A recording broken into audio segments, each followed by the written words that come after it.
আগে মতান্তরে এক সপ্তাহ আগে বিভিন্ন রিওয়ায়াত পাওয়া যায় নবীজি আম্মা জান আয়েশা রাদিয়াল্লাহু তাআলা আনহার ঘরের মধ্যে হুজরার মধ্যে ঢুকলেন।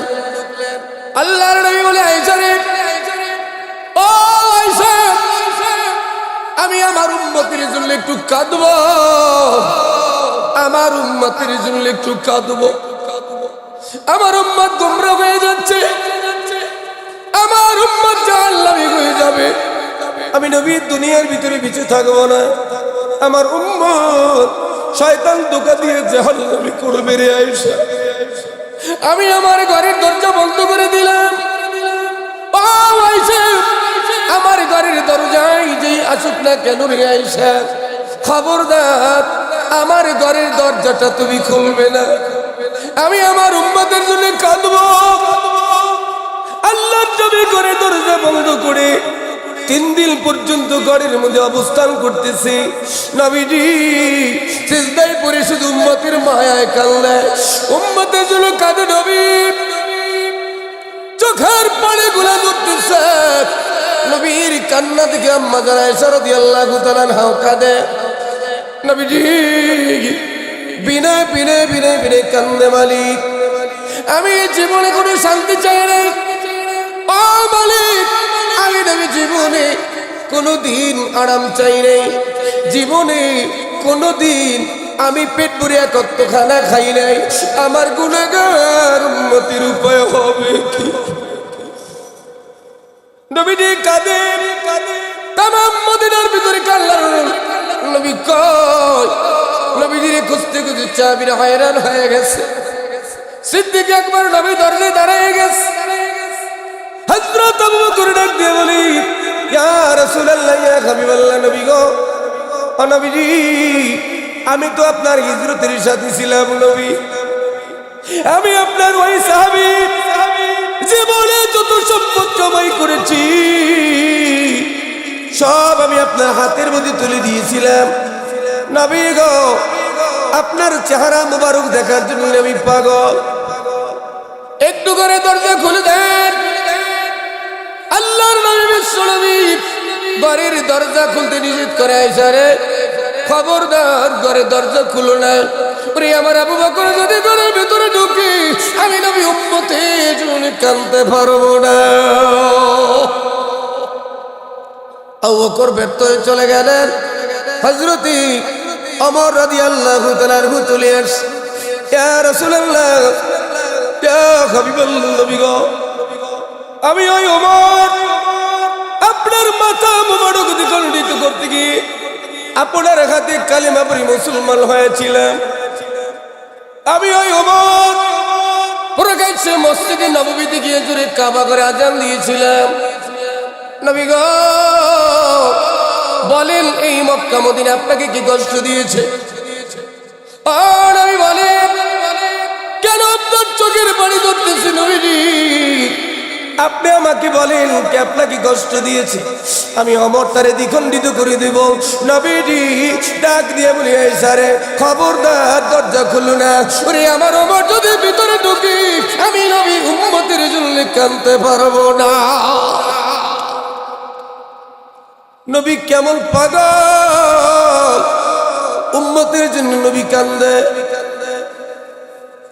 চলে আসলাম সালমান ফারসি রাদিয়াল্লাহু তাআলা আনহু, সবচেয়ে বয়োজ্যেষ্ঠ সাহাবী সালমান ফারসি রাদিয়াল্লাহু তাআলা আনহু নবীর দরজায় দাঁড়ায় বলে, নবী গো, আমি মক্কি নয়, মুহাজির নয়, আমি আনসার নয়, আমার বাড়ি মুলকে পারস্যে। আমি আপনার কাছে চলে এসেছি। আপনি বলেছিলেন সালমান মিন্নি, সালমান আমার পরিবারের।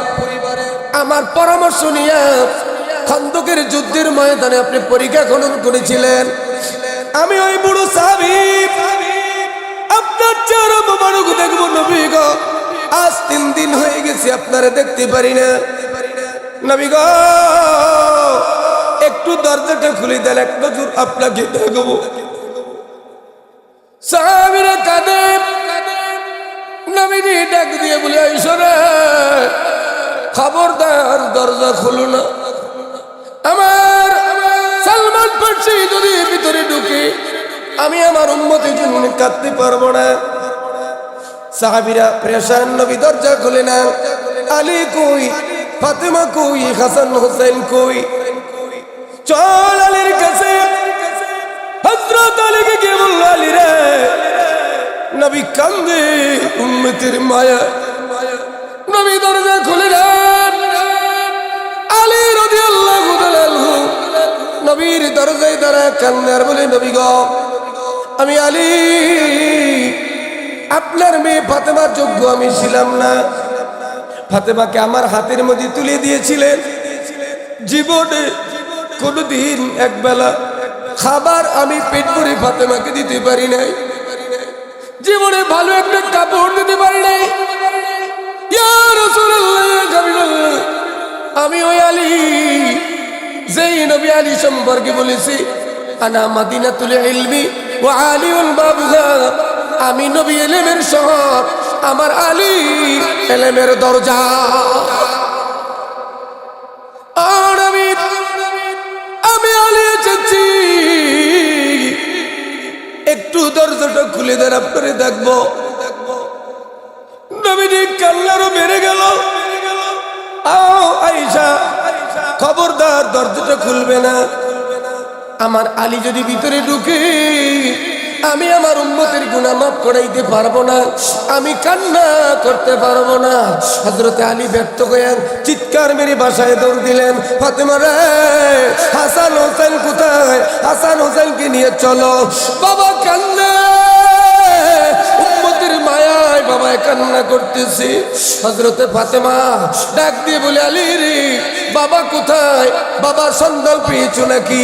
কই বাবা কান্দে, আম্মা জানের হুজুরের ভিতরে 3 দিন আম্মা জানের হুজুরের ভিতরে কাঁদতেছে নবী। হযরতে ফাতেমা হাসান এবং হুসাইনকে নিয়ে নবীর দরজায় হাজির হয়ে গেল। ফাতেমা তারাই বলে, আব্বু, আমি তোমার মা এসেছি। বাবা, আমি তোমার মা। কোথাও চবরে গেলে তুমি না আমার কাছ থেকে বিদায় নিয়ে যেতে। বাবা, চপর থেকে ফিরলে আবার আমার ঘরের ভিতরে আগে প্রবেশ করতে। মা মা বলে ডাক দিতে। কোথাও থেকে হাদিয়া পেলে, খেজুর অথবা কুরমা কোনো খাবার পেলে হাসান হুসাইনকে আদর করে 2 উড়ুর উপরে বসাইয়া খানা খাওয়াইতে। বাবা, হাসান কান্দে, হুসাইন কান্দে। নানাই কয়, নানার 3 দিন পর্যন্ত দেখি না। ও বাবা, দরজাটা খুলে দাও। নবী ডাকতে বলে, আয়েশা রে, আমার কলিজার টুকরা ফাতেমা এসে গেছে। আয়েশা, ফাতেমা যদি ভিতরে ঢুকতে পারে আমি আর কাঁদতে পারবো না। নবী কেমন উম্মতের পাগল! শোন ভাই, দিলটা নরম করে শোন। নবীজি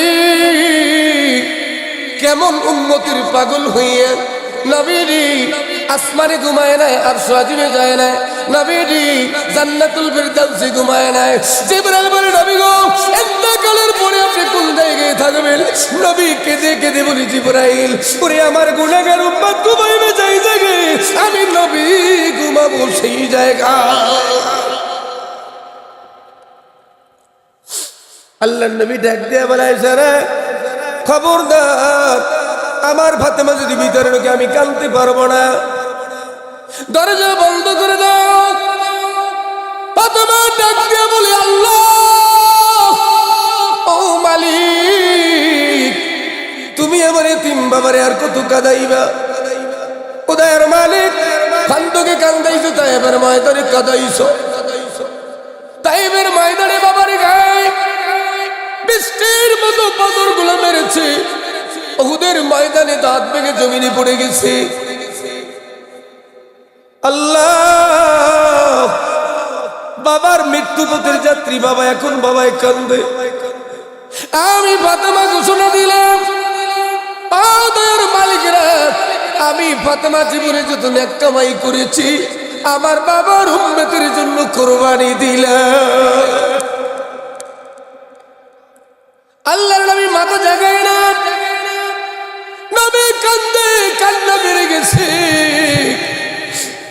নবীজি কান্দে কান্দে অস্থির হয়ে গেছে। পাগল ও জিবরাইল, আমার বন্ধুরে খবর দে, আসফালি মাশিতা, কিয়ামতের ময়দানে আমার বন্ধু আমার হাবিব ওরে যাকে খুশি তাকে লইয়া আল্লাহ জান্নাতে যাবে। নবীর সঙ্গে জান্নাতে যেতে হলে নবীর রঙে রঙিন হওয়া লাগবে কি লাগবে না? একটু চিল্লায় বলি, লাগবে কি লাগবে না? সকালে একবার বিকেলে একবার দাড়ির মধ্যে পুষ দিয়া নবীর কলিজায় পুষ দিয়া জান্নাতে যাওয়া কি সম্ভব হবে? মারাইতা ইজরাইতা আহমদাস দিদানি উ দিদানি খালেক সুদাস। চিৎকার মেরে বলি আল্লাহু আকবার। আরেকটু জোরে বলি আল্লাহু আকবার। যুবক, যুবক ভাইরা রে, আমার নবীর প্রেমের রশি গলায় লাগাও। নবীজির পাগল ছিল সাহাবীরা। নবীজির হিজরতের রাতে সিদ্দিক আকবর আবু বকরকে নিয়ে রওনা দিয়েছে গুহার ভিতরে। আল্লাহর নবী আবু বকরকে নিয়ে আত্মগোপন করলেন। হযরতে আবু বকর চিন্তা করতেছে, গুহার ভিতরে, গর্তের ভিতরে, বহু পুরনো গুহা, সাপ বিচ্ছু দংশন করতে পারে নবীরে। মাথার পাগড়ি সিরিয়া সিরিয়া ছিদ্রগুলা বন্ধ করে দিয়েছে। একটা ছিদ্র বন্ধ করবে কাপড় নাই, পায়ের গুড় মুড়িয়ে দিয়ে মুড়িদান দিয়ে ওই ছিদ্রটা সিদ্দিকে আকবর আবু বকর বন্ধ করে দিল। ওই গর্তের ভিতরে একটা সাপ বহুদিন পর্যন্ত আছে। তাওরাতের ভিতরে শুনেছে আমার নবী হিজরতের রাত্রে এই গর্তের ভিতরে নবী একটু আত্মগোপন করবে। ওই সাপ নবীর দেখার জন্য পাগল হয়ে গেছে। কিতাবের ভিতরে লেখে হুব্বে রাসূল, নবীর প্রেম, নবীর ভালোবাসা অন্তরে কেমন। যুবক ভাইরা, হযরত আবু বকরের পায়ের ভিতরে সাপ মাথা দিয়ে মৃদু মৃদু আঘাত করতেছে। আবু বকর পাটা সরায় না।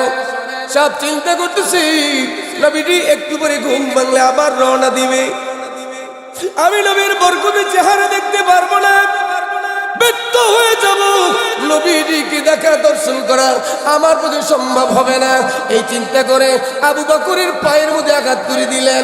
বিষের যন্ত্রণায় হযরত আবু বকরের চোখ দিয়ে টল টল টল টল করে পানি ঝরে, চেহারাটা মলিন হয়ে গেছে। আবু বকর চেহারা মলিন হয়ে বিষের যন্ত্রণা সহ্য করতে পারে না, চোখ দিয়ে পানিগুলো ঝরতেছে। এক ফোঁটা পানি দয়াল নবীর চেহারার মধ্যে পড়েছে। আল্লাহর নবী চক্ষু তাকায়া দেখি, ঘুম থেকে জেগে দেখি আবু বকর কান্দে।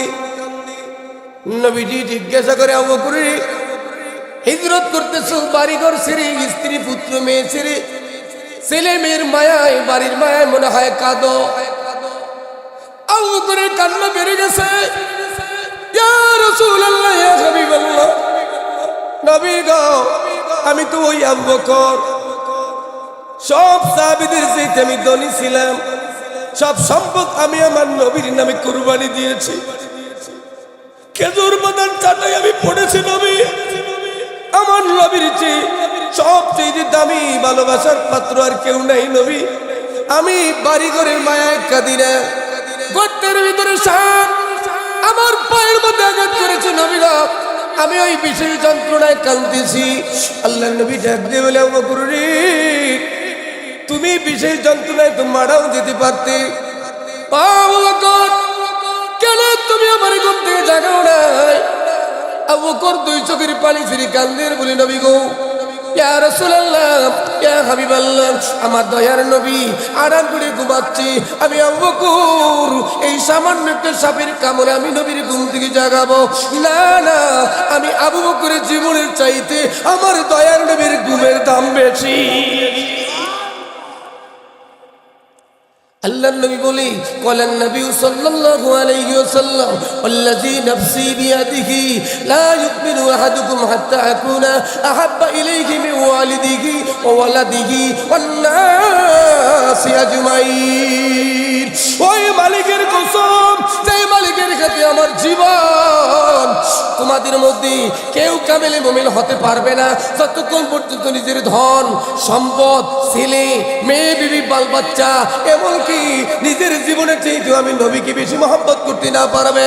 হযরতে আবু বকর হযরত ওমর ওই মজলিসে দাঁড়িয়ে তোমার হযরত ওমর ডাকতে বলে ইয়া রাসূলুল্লাহ ইয়া হাবিবাল্লাহ আমি ওমর ধন সম্পদ ছেলে মেয়ে স্ত্রী পুত্র সবার চেয়ে আপনাকে ভালোবাসি নবীজি আমি ওমর আমার জীবনের চেয়ে ভালোবাসতে পারি নাই। আল্লাহ নবী ডাকতে বলে ওমর তুমিও কামেলে মুমিন হইতে পারো না।